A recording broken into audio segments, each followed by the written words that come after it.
आज के व्याख्यान शिवानी उपन्यास कथ्य और शिल्प भाग 4 में आपका स्वागत, वंदन, अभिनंदन।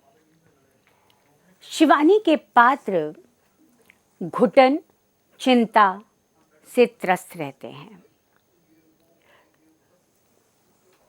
वो शहरी जीवन में आकर अकेलापन, संत्रास, अजनबीपन, इन सबको जब अनुभव करते हैं तो उन्हें लगता है कि ये जीवन विकट है। कालिंदी उपन्यास की नायिका कालिंदी द्वार पर आई दहेज लोभियों की बारात को दृढ़तापूर्वक लौटा देती है। वो ऐसे व्यक्ति के साथ विवाह ना करने का निश्चय लेती है जिसके लिए धन ही सर्वोपरि था। वो सोचती है कि यदि आज नारी पुरुष के समक्ष खड़ी होने का दावा करती है तो फिर क्यों अपनी समस्याएं स्वयं नहीं सुलझा पाती?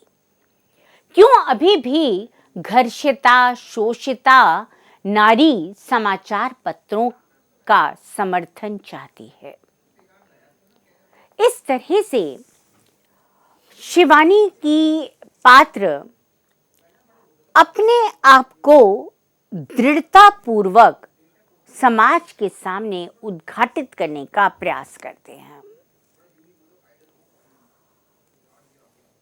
अपने इस वक्तव्य में हम शिवानी ने अपने उपन्यासों में किस प्रकार का अभिव्यंजना शिल्प लिया है, इसके बारे में बात करेंगे।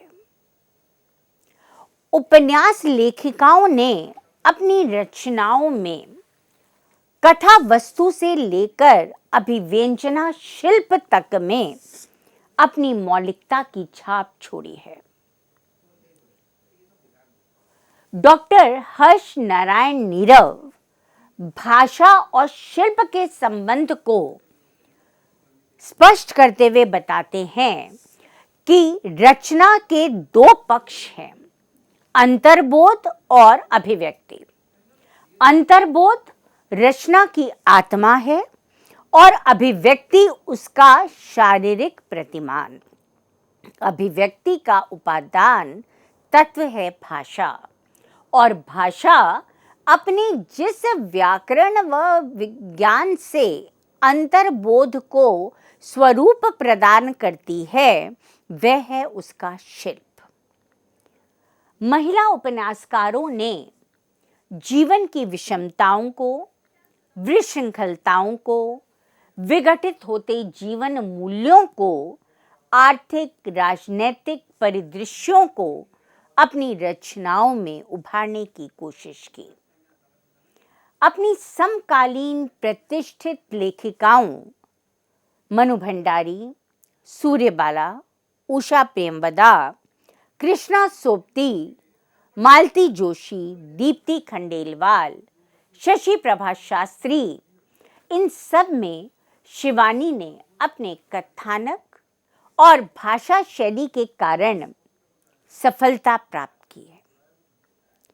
चरित्र में मनुष्य का बाहरी और भीतरी आपा, जिसे हम व्यक्तित्व कहते हैं, दोनों ही उभर कर आ जाते हैं।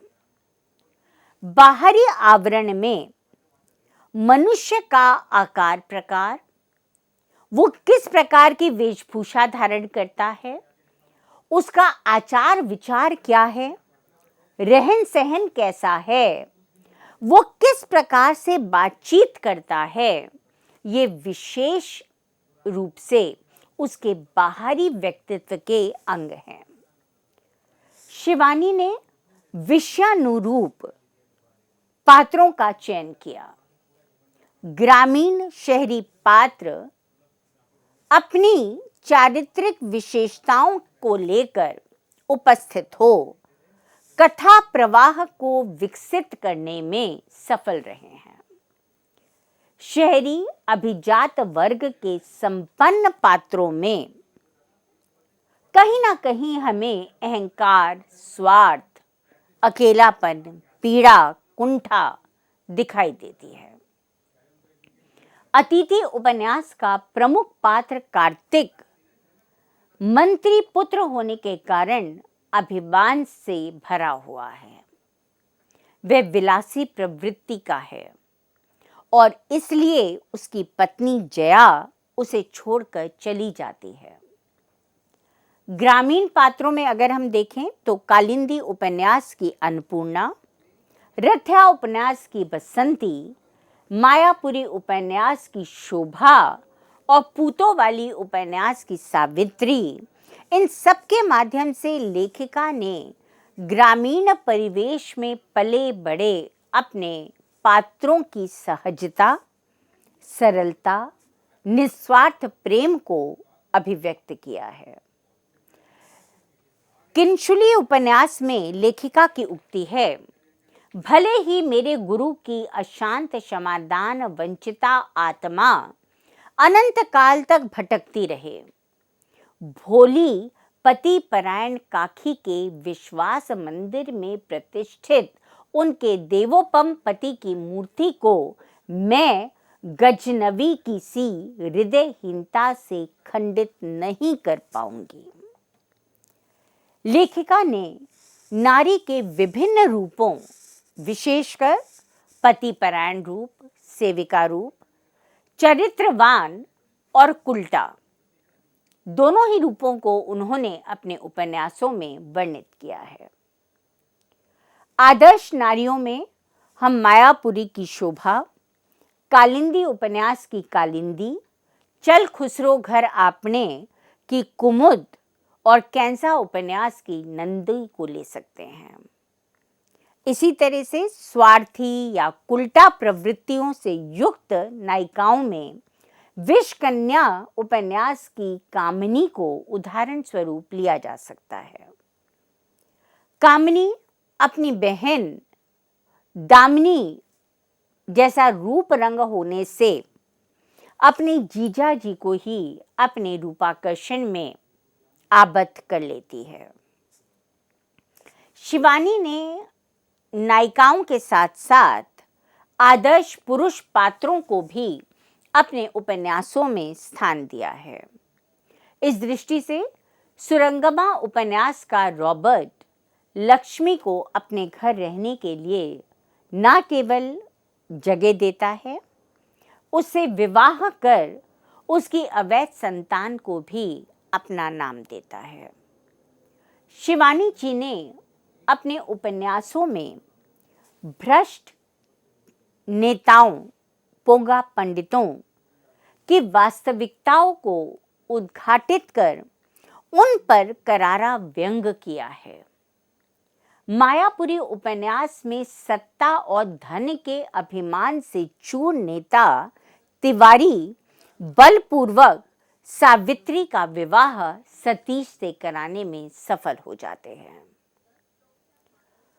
प्रेमचंद जी के अनुसार उपन्यास में वार्तालाप जितना अधिक हो और लेखक की कलम से जितना ही कम लिखा जाए उतना ही अच्छा है। किसी भी चरित्र के मुंह से निकले प्रत्येक वाक्य को उसके मनोभावों और चरित्र पर कुछ प्रकाश डालना ही चाहिए। बातचीत का स्वभाव परिस्थितियों के अनुकूल, सरल और सूक्ष्म होना आवश्यक है।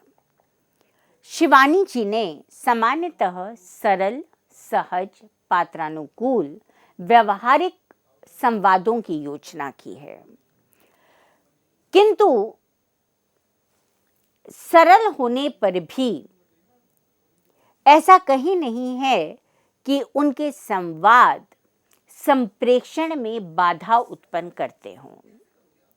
विवर्त उपन्यास के संवादों को हम उदाहरण के लिए ले सकते हैं। ललिता, मैंने कहा, तुम क्या अब सचमुच ही लौटकर नहीं जाएगी? कहाँ?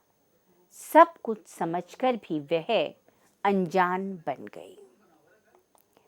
शिवानी द्वारा चित्रित वातावरण उनका अपना जाना पहचाना है और इसीलिए जब वो उस वातावरण का अंकन करती हैं तो उसमें रोचकता और सजीवता का समावेश हो जाता है। पाठक को ऐसा लगता है कि वह किसी जाने पहचाने वातावरण में भ्रमण कर रहा है। तर्पण उपन्यास में पीतांबर की टोपी को खूंटी से टंगा हुआ देखकर उसके पिता क्रोधित हो उठते हैं, क्योंकि टोपी उस क्षेत्र विशेष में मर्यादा और सम्मान की सूचक थी। वो कहते हैं कि जहां पहाड़ी लड़के ने सिर की टोपी उतारी तो समझो उसे पर लग गए हैं। बाप की बात याद रख ले बेटा, सिर की टोपी उतार कर खूंटी पर टांग लो तो समझ ले अपने संस्कार भी टांग दिए हैं। शिवानी ने अपने उपन्यासों के शीर्षक बहुत सोच समझकर रखे हैं। कैंजा उपन्यास में नंदी सुरेश भट्ट की अवैध संतान को पुत्रवत पालती है, अतः नामकरण प्रमुख पात्रा नंदी के नाम पर शिवानी ने नहीं किया है। वे उसे कैंजा अर्थात विमाता शीर्षक देती हैं। शिवानी ने ठेठ हिंदी, कुमाऊनी भाषा, अंग्रेजी, संस्कृत, बांग्ला भाषा के शब्दों का अपने उपन्यासों में अवलंब लिया है। उपन्यासों की भाषा पात्रानुकूल, सारगर्भित, व्यवहारिक, प्रसंगानुकूल, सहज, सरल, भावानुरूप, उद्देश्य में सफल, संक्षिप्त, अलंकारिक, मुहावरों और लोकोक्तियों से सजी, प्राकृतिक चित्रों से भरपूर, मार्मिक, गहन भावों से समर्थ है। उनकी भाषा में तत्सम शब्द बहुला भाषा है। लाक्षणिक, सांकेतिक, बिंबात्मक, शुद्ध प्राकृतिक चित्रोपम भाषा का उन्होंने अपनी उपन्यासों में अवलंब लिया है। शहरी पात्रों की भाषा उर्दू, अंग्रेजी भाषा से युक्त है। जैसे विषकन्या, अतिथि, गेंडा, मायापुरी उपन्यासों में हमें अंग्रेजी शब्दों का बाहुल्य मिलता है। ग्रामीण पात्रों की भाषा में कुमाऊनी क्षेत्र के शब्द बहुलता से मिलते हैं।